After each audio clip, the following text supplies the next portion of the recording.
David's eyes fluttered open, the sterile smell of antiseptic sharp in his nose. Blinking against the bright overhead lights, his body felt heavy, unresponsive. He turned his head, wincing at the sharp pain that shot through his temples, and realized he was lying in a hospital bed. The steady beep of the heart monitor echoed in his ears. For a moment he tried to piece together how he had ended up here, but his mind was a jumble of half-formed memories, as if someone had pressed pause on his life and left him stranded between two worlds. "Sarah?" His voice cracked as he called out, weak and confused. There was no answer. He looked around the room, expecting to see his wife by his side, her hand gripping his like she always did, but the chair next to him was empty. The silence gnawed at him, feeding the rising sense of dread. Where was she?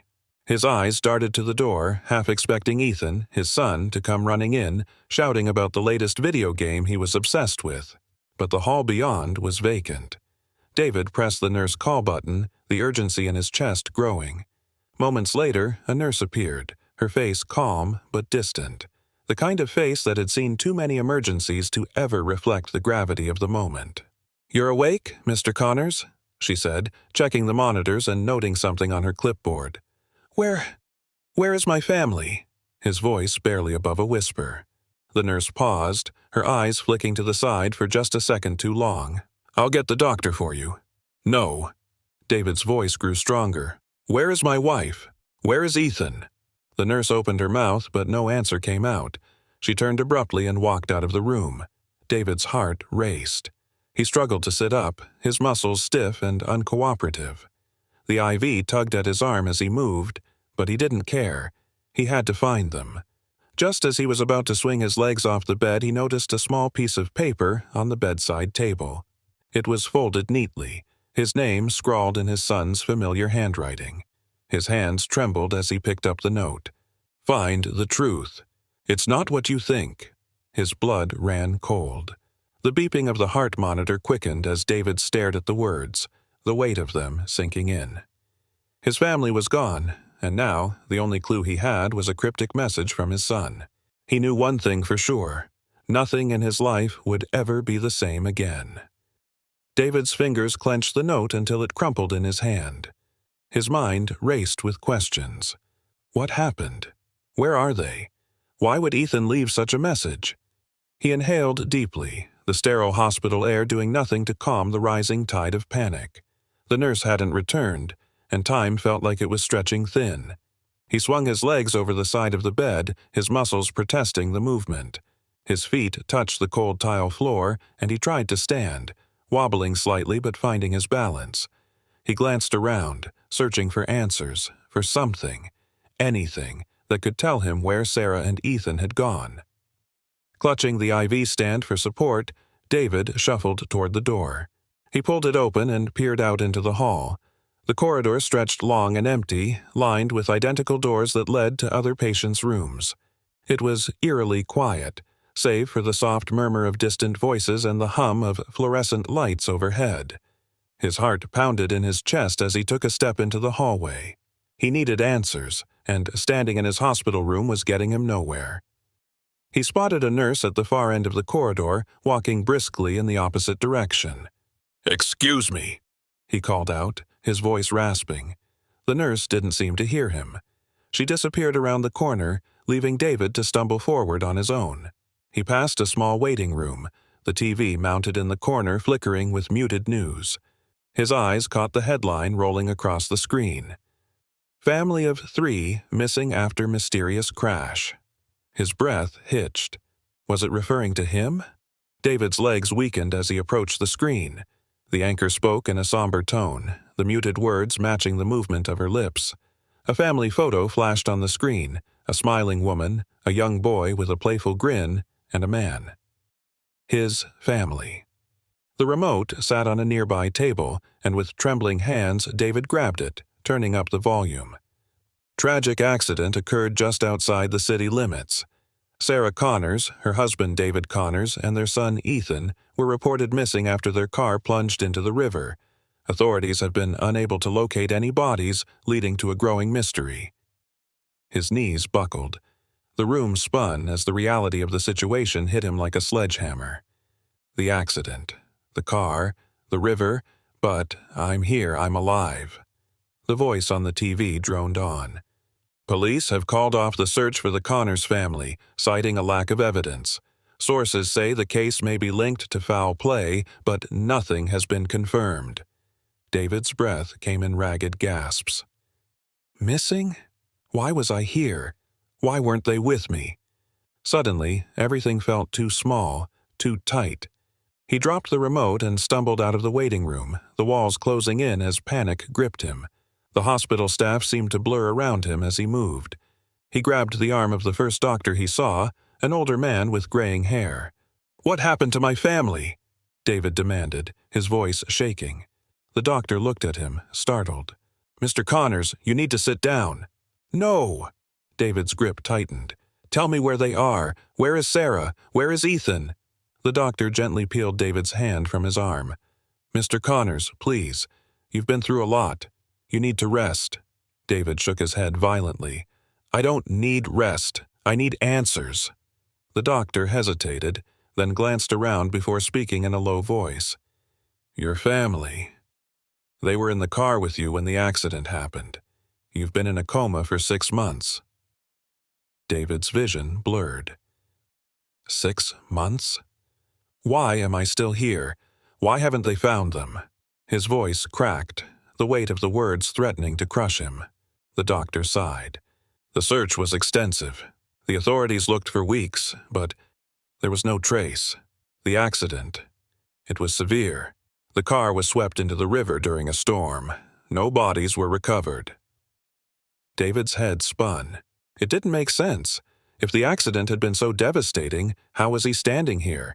And why was there no sign of Sarah or Ethan? The note burned in his pocket, reminding him that something didn't add up. "What about this?" David pulled the crumpled piece of paper from his pocket and shoved it toward the doctor. "My son left me this." The doctor looked at the note but said nothing. David's frustration mounted. "I need to find them. They're out there, I know it." "Mr. Connors," the doctor's voice softened, "it's important that you accept what has happened. Sometimes, in cases like these, the brain—" "I don't need your psychology," David snapped. He stepped back, feeling the weight of the world collapsing in on him. "I know my family is out there, and I'm going to find them." Without waiting for the doctor's response, David turned and walked away, determination setting in his bones. His body was weak, but his mind was clear now. He wouldn't stop until he found Sarah and Ethan, no matter what it took. He left the hospital, the weight of the cryptic note pressing down on him, the TV headline ringing in his ears. Missing after a mysterious crash. And just as the sliding doors of the hospital opened before him, a gust of wind lifted a single sheet of paper from a nearby table. David barely noticed it float by, but the corner of his eye caught one word scrawled in hurried handwriting on the bottom. "Run." David's heart skipped a beat. This wasn't just about finding his family. Someone didn't want him to. Stepping into the world outside the hospital felt foreign. The streets were the same, the air still smelled of gasoline and the faint odor of food trucks. But to David, everything felt off, like he had stepped into a parallel version of the life he used to know. Gone was the warmth of familiarity, replaced instead with a chilling sense that he was being watched. He tightened his grip on the hospital release papers in his hand, their flimsy texture doing little to steady him. His home wasn't far. Home, he thought bitterly. Would it even feel like home without them there? The taxi ride was quiet, punctuated by David's thoughts and the rumble of the city around him. He couldn't stop replaying the news report in his head. Missing after a mysterious crash. It didn't make sense. And that note, the word "run," flashing across his mind like a warning, was the final piece that told him the truth wasn't something straightforward. When he arrived at his house, he stood on the curb staring at the familiar door. He expected Ethan's bike to be lying haphazardly in the yard like it always was. He expected the smell of Sarah's perfume to greet him as soon as he walked inside. But as he pushed the door open, the silence was absolute. And that's when he knew. Whatever had happened, Whatever truth he was about to uncover was far darker than he could have ever imagined. David drove through the quiet streets on the outskirts of the city, his hands gripping the steering wheel so tightly that his knuckles turned white. The address Daniel had sent him was burned into his mind, but he couldn't shake the feeling that he was still being watched. Every car that passed him on the empty road made his pulse spike. His mind churned with questions. What had Sarah gotten involved in? Why hadn't she told him? What could have been so dangerous that she felt the need to protect him by keeping him in the dark? The safe house came into view, a small, nondescript cabin nestled among the trees at the edge of a dense forest. It looked abandoned, the windows dark, the porch covered in leaves and debris. David pulled up to the gravel driveway, his heartbeat echoing in his ears. There was no sign of Daniel, no sign of anyone, in fact. His gut twisted in knots. Could he trust Daniel? He had been a close friend for years, but right now nothing seemed certain. David hesitated for a moment, his eyes scanning the surrounding woods.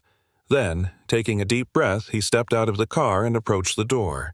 Before he could knock, the door creaked open slightly. David froze, his heart leaping into his throat. "David!"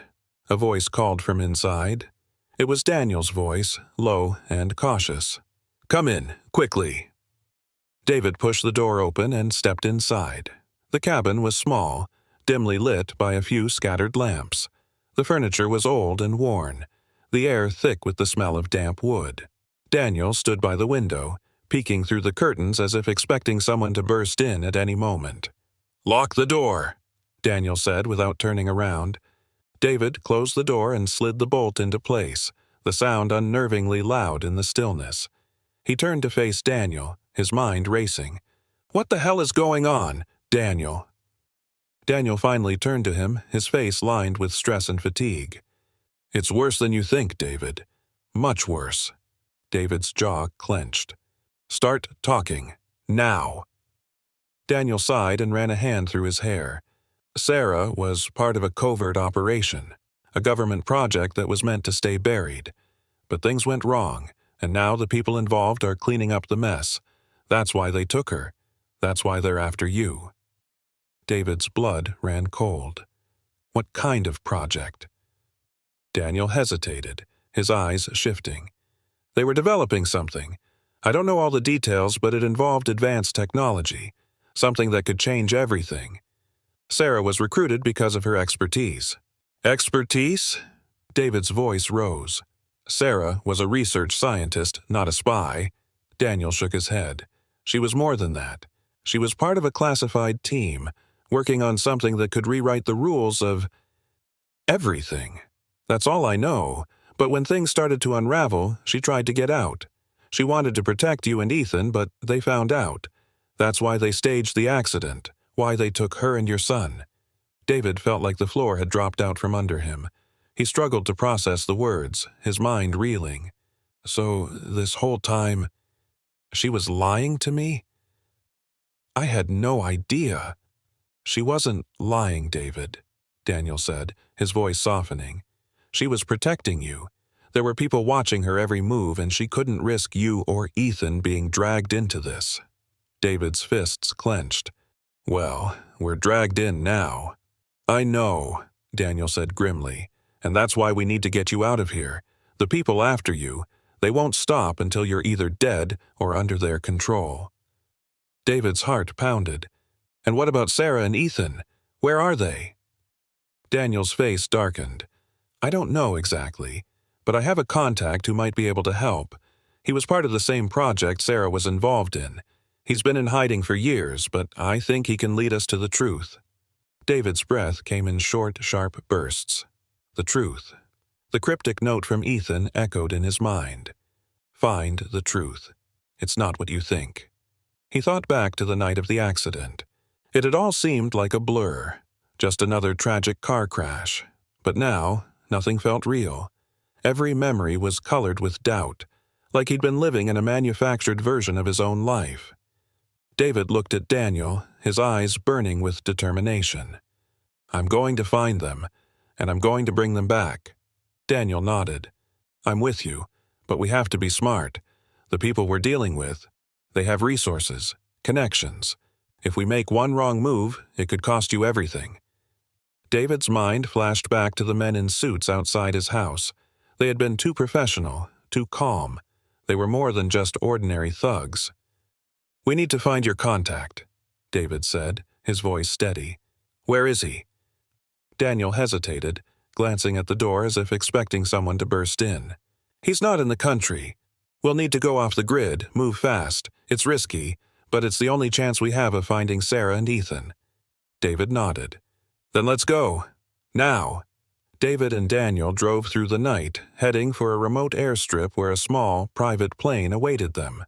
Daniel had arranged everything: passports, new identities, and a contact on the other side who would help them get closer to the truth. The silence in the car was tense, broken only by the hum of the engine. David stared out the window, his mind churning. He still couldn't fully comprehend the situation. His wife, a scientist involved in a secret government project? His son, taken because of something he didn't even understand? The weight of it pressed down on him, suffocating. He had spent years building a life with Sarah, raising Ethan, never suspecting that there was a hidden world beneath the surface of his family's existence. And now, that world had torn everything apart. Daniel's phone buzzed, pulling David from his thoughts. Daniel glanced at the screen and frowned. "It's my contact," he muttered, answering the call. "Yeah? We're on our way." David listened as Daniel's expression grew more serious with each word exchanged. The conversation was brief, cryptic. Daniel hung up and looked over at David. "Change of plans. The safe house we were headed to, it's been compromised. We need to reroute." David's pulse quickened. "What does that mean? Compromised how?" "Someone leaked our location," Daniel said, his voice tight with tension. "They're one step ahead of us, but we're not stopping. We just need to stay ahead of them." David felt the familiar surge of fear and frustration, but he pushed it down. There was no time for panic. He had to stay focused. "Where are we going now?" David asked. Daniel pulled out a small notebook, flipping through it quickly. "I have another contact. This one's local, someone who's been watching these guys for years. He can get us the information we need to find out where they're holding Sarah and Ethan." David nodded, feeling the weight of Ethan's message in his pocket once again. Find the truth. It's not what you think. As they drove deeper into the night, David knew one thing for certain. He was getting closer. Closer to the truth. Closer to finding his family, and closer to facing the dangerous people who had torn his life apart. The car hummed along the empty stretch of road, and the weight of the night pressed down on David. His thoughts were tangled, flipping between Ethan's cryptic note, Daniel's unsettling revelations, and the gnawing fear that they were being hunted. "Where's this contact?" David asked, breaking the tense silence. Daniel glanced at him, his face illuminated by the dashboard lights. "A couple of hours away, in a town called Red Cliff. It's isolated, quiet, perfect for keeping a low profile." David nodded, though a pit formed in his stomach. Everything was unraveling too fast, and he was barely able to catch his breath. His entire life had become a desperate race to find his family, but every step forward seemed to bring more questions than answers. "Tell me more about Sarah's work," David said. He needed something concrete, something that could help him understand why everything had spiraled out of control. Daniel sighed, his fingers tapping the steering wheel as he considered his words. Sarah was involved in a classified project. It wasn't just your standard government operation. It was cutting edge, something that blurred the lines between science and, well, let's just say it bordered on science fiction. David frowned. "What does that mean?" Daniel hesitated. They were developing something revolutionary, something that could alter human cognition, change the way we perceive reality. It wasn't just about technology. It was about control. David's pulse quickened. "Control? What kind of control?" "Mind control, David. They were experimenting with ways to influence thought, to manipulate decisions without anyone ever knowing.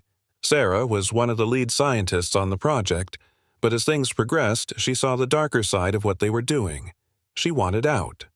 The words hit David like a punch to the gut.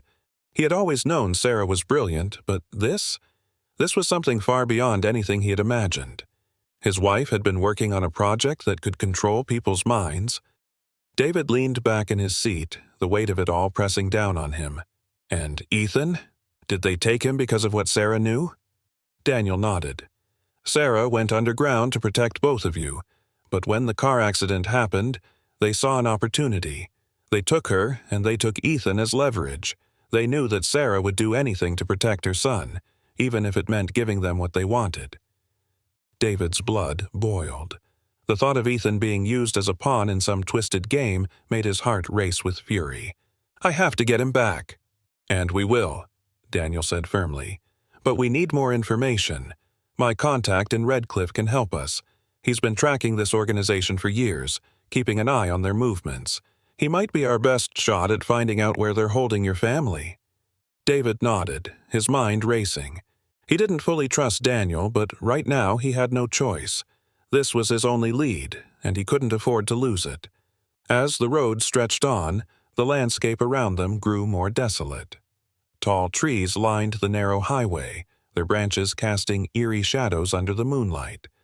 David's eyes flickered to the rearview mirror every few minutes, half expecting to see the black car from earlier tailing them.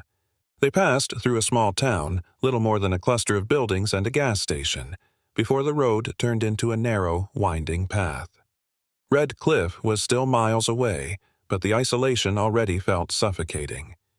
Daniel's phone buzzed again, and he pulled it out, his face tightening as he read the message. We've got a problem. David tensed. What now? Daniel handed him the phone. The message was from the contact in Red Cliff. We're not alone. Get here fast, but be ready. David's chest tightened. What does that mean? Are they coming after us? Daniel shook his head. No, it means they're already there. Someone else is hunting him too. David's heart pounded. Do we have a backup plan? Daniel clenched his jaw. No, we keep moving. The faster we get to Redcliffe, the better chance we have of staying ahead of them. David didn't like it, but he had no other choice. They were walking into a trap, but turning back now wasn't an option. He leaned forward in his seat, eyes glued to the road ahead. They had barely made it another mile when headlights appeared in the distance behind them. David's pulse quickened. We've got company. Daniel glanced at the rearview mirror, his face hardening. Stay calm. They don't know we've spotted them yet. But David's instincts screamed at him that they were already too late. Whoever was behind them wasn't just following. They were closing in. Daniel sped up, but the headlights stayed on their tail, growing closer by the second. David's fingers tightened around the door handle, adrenaline surging through his veins. The car behind them suddenly accelerated, closing the gap. David's stomach lurched as the vehicle swerved, trying to force them off the road. Hold on! Daniel shouted, gripping the wheel as he floored the gas pedal. The narrow road twisted ahead of them, and David's eyes darted to the rearview mirror. The car behind them was relentless, its headlights blazing through the darkness as it barreled closer. Without warning, the pursuing vehicle rammed into their bumper. David jerked forward, the impact slamming him against his seatbelt. They're trying to run us off the road! Daniel gritted his teeth, his knuckles white on the steering wheel. The car behind them swerved again, preparing for another hit. David's mind raced.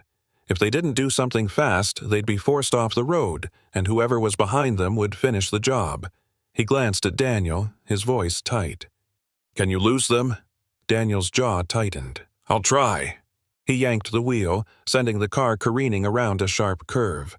The tires screeched as they hugged the road, but the pursuing car stayed close, gaining ground with every second. David's heart pounded in his chest. They were running out of time.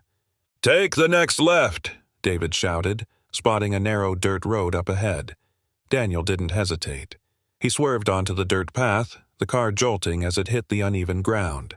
Dust and gravel flew up behind them, obscuring the view of the road. For a moment it seemed like they had lost their pursuers. But then, through the dust cloud, the headlights appeared again. Closer, angrier. Damn it, Daniel cursed. They're not giving up. David's eyes darted around, searching for anything, any advantage that could help them escape. They couldn't outrun them on the open road, but maybe they could hide. "There!" David pointed toward a thick patch of trees on the left. "Get off the road. We'll hide in the woods." Daniel hesitated for a split second, then nodded. He veered off the dirt road, plunging the car into the trees. Branches scraped against the sides of the car as they drove deeper into the forest, the headlights of their pursuers fading behind them. Daniel cut the engine, and the two of them sat in tense silence, the only sound the heavy thudding of their hearts. David's breath came in shallow gasps as he peered through the trees. The pursuing car slowed down as it reached the spot where they had turned off the road. For a moment, David feared they would be discovered, but then the car sped up again, disappearing into the distance. "We lost them," Daniel said, exhaling a long, shaky breath. David nodded, but the tension in his chest didn't ease. They were safe for now, but the danger was far from over. "We need to get to Redcliffe," David muttered, glancing around the dark forest, "before they find us again." Daniel nodded grimly. "Let's move." They reached Redcliffe just before dawn, the early morning mist hanging low over the quiet town. Daniel's contact, a man named Garrett, was waiting for them in an old, run-down motel at the edge of town. David eyed the place warily as they pulled up. It didn't look like the kind of place anyone would want to stay for long. The paint was peeling off the walls, and the windows were covered in grime. But it was the kind of place you went when you didn't want to be found. They entered the room, and Garrett greeted them with a curt nod. He was a grizzled man in his 50s, with deep lines etched into his weathered face and eyes that had seen far too much. "I'm surprised you made it here," Garrett said, locking the door behind them. "They were close on your tail." "We barely lost them," Daniel muttered, dropping into a chair. "We need information. Fast." Garrett motioned to a small table in the corner of the room, covered with maps and files. "I've been tracking these people for years. The organization Sarah was involved with, they've got their fingers in everything. Government, military, private sector. They operate in the shadows, using front companies and false identities. But they're after something big, something that could change the balance of power." David stepped forward, his mind racing. "Where are they holding my family?" Garrett's eyes narrowed. "That's what I'm trying to figure out. I've narrowed it down to a few locations, but they've covered their tracks well." He rifled through the stack of papers on the table, pulling out a map with several locations circled in red. "These are the most likely places: a facility upstate, an abandoned airfield, and a private estate owned by one of their key players. We'll need to move quickly before they shift them again." David's stomach churned as he looked at the map. His wife and son could be at any one of these places, held by people who would stop at nothing to keep their secrets. He felt the weight of the notebook in his pocket. The last message from Ethan. "Find the truth. It's not what you think." It was time to uncover that truth, no matter the cost. David stared at the map Garrett had laid out before them. 3 possible locations, each one a potential hiding place for his wife and son. His hands trembled as he traced the circles on the map, his heart pounding. "Sarah and Ethan are out there. I'm close. I just need to figure out which place holds the truth." "We don't have much time," Garrett said, his voice gruff. "They'll know you're onto them soon enough, and they'll move your family again. We have to hit the right location on the first try." David's mind raced. He needed to make the right decision. Every second counted. "Which one's the most likely?" Garrett scratched his chin. "The estate," he said finally. "It's heavily guarded and isolated. That suggests they're hiding something important there, but it's also a risk. If we go there and they're not there, we'll lose precious time." David nodded, his gut telling him to trust Garrett's instincts. "Then we go to the estate." Daniel, who had been quiet up until now, spoke up. "I'll handle the logistics. We need to move fast, quietly. Garrett, do you have a way to get us there without being detected?" Garrett gave a curt nod. "I've got a van, unmarked. It'll get us close enough." David took a deep breath, mentally preparing himself for what was coming. The thought of seeing Sarah and Ethan again after all this time filled him with equal parts hope and fear. What condition would they be in? What if something happened to them? But he couldn't dwell on the fear. He had to act. The van ride to the estate was tense and silent. Garrett drove, navigating the back roads while Daniel sat in the passenger seat, checking weapons and supplies. David stared out the window, his thoughts racing. He couldn't shake the image of Sarah and Ethan trapped somewhere, scared and alone. He had to be the one to bring them home. As they neared the estate, Garrett pulled the van off the road, parking it in the shadows of a nearby forest. From their vantage point, they could see the estate, a sprawling mansion surrounded by high walls and guarded by armed men patrolling the perimeter. "This is it," Garrett said quietly, pulling out a pair of binoculars. "There's a side entrance we can use to slip in. We take out the guards quietly, get inside, and find your family." David nodded, his body tense. "Let's move." The three of them moved through the underbrush, keeping low and silent. They reached the side gate, where two guards stood smoking cigarettes, oblivious to the danger approaching. Garrett took them out swiftly with silenced shots, and the gate clicked open. David's heart pounded in his chest as they slipped inside. The estate was sprawling, with countless rooms and hidden corners. They had to move quickly if they wanted to avoid detection. Garrett led the way, his experience in this type of operation clear.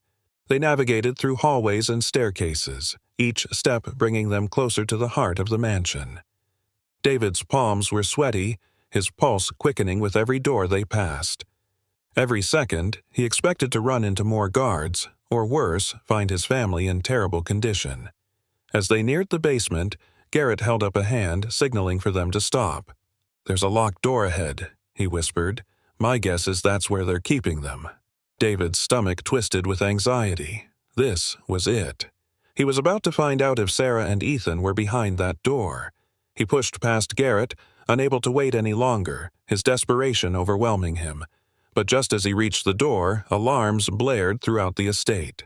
"They know we're here," Daniel shouted, pulling out his gun as the sound of rushing footsteps echoed from above. David's heart raced. There was no time left. He grabbed the handle of the door and yanked it open, revealing a small, dimly lit room. And there, huddled together on the floor, were Sarah and Ethan. "Sarah! Ethan!" David rushed forward, his heart soaring with relief. "David!" Sarah's voice was weak, her face pale, but when she saw him her eyes filled with hope. "You found us." Ethan looked up, his small face lighting up at the sight of his father. "Dad!" He scrambled to his feet and rushed into David's arms. David held them both tightly, tears streaming down his face. "I'm here. I'm not letting them take you again." But they weren't safe yet. The sound of footsteps drew closer, and Garrett and Daniel took up defensive positions by the door, guns raised. "We need to move, now!" Garrett barked. David helped Sarah to her feet, her legs shaky from captivity, and the four of them made their way out of the room, the urgency of the situation spurring them forward. Gunfire erupted as they fought their way through the estate, Garrett and Daniel providing cover as they made a break for the side entrance. The van was waiting, the engine running. They piled in, the sound of the guards fading behind them as Garrett slammed on the gas and sped away from the estate. They had escaped, but David knew it wasn't over. They drove in silence for a while, the tension in the van thick. David held Sarah and Ethan close, his mind still spinning from everything that had happened. But as the adrenaline wore off, a new resolve began to settle in his chest. "We can't run forever," David said quietly, breaking the silence. Daniel, sitting in the front seat, turned to look at him. "What are you thinking?" David's jaw tightened. "We need to take these people down, for good. If we don't stop them now, they'll never stop coming after us." Garrett nodded from the driver's seat. "He's right. This organization is bigger than just your family, David. They've been manipulating governments, controlling information, and using people as pawns for years. We have a chance to expose them." David looked at Sarah, who was still weak but alert. "Do you know enough about what they were doing? Enough to stop them?" Sarah met his gaze, determination flashing in her eyes. "Yes, I know everything." It was decided. They would gather the evidence, expose the organization, and take them down from the inside. It wouldn't be easy, and it wouldn't be without risk, but David knew they had no other choice. They couldn't keep running. They had to fight back. With Garrett's help, they went underground, moving from safe house to safe house, gathering information and allies along the way. Sarah worked tirelessly to compile the evidence they needed, pulling together documents, files, and recordings that would expose the truth. It took months of planning, but eventually they were ready. They had the evidence, they had the story, and, with the help of a few trusted journalists, they were able to blow the lid off the entire operation. The organization crumbled under the weight of its own lies. Government officials were arrested, key players in the conspiracy were exposed, and the project Sarah had once been a part of was shut down for good. David, Sarah, and Ethan were finally safe. Months after the dust had settled, David stood on the front porch of their new home, a quiet, peaceful place far away from the chaos of the past year. He watched as Ethan played in the yard, his laughter filling the air. Sarah stepped out onto the porch, wrapping her arms around David. "We did it," she said softly. David nodded, a sense of peace washing over him. They had been through hell, but they had come out the other side, together. As they stood there, watching their son play, David couldn't help but think back to Ethan's note, the message that had set everything in motion. Find the truth. It's not what you think. The truth had been harder to find than David had ever imagined. But in the end, they had found it. And it had changed their lives forever. David's story is one of perseverance, love, and the pursuit of truth in the face of overwhelming odds. In a world where secrets and lies can tear families apart, it's more important than ever to seek the truth and stand up for what's right. If you've ever found yourself in a situation where the truth seemed elusive, remember David's journey. Keep fighting, keep searching, and never give up. If you enjoyed this story, please like, share, and subscribe to stay updated with more thrilling content. And remember, sometimes the truth is not what you think, but it's always worth finding.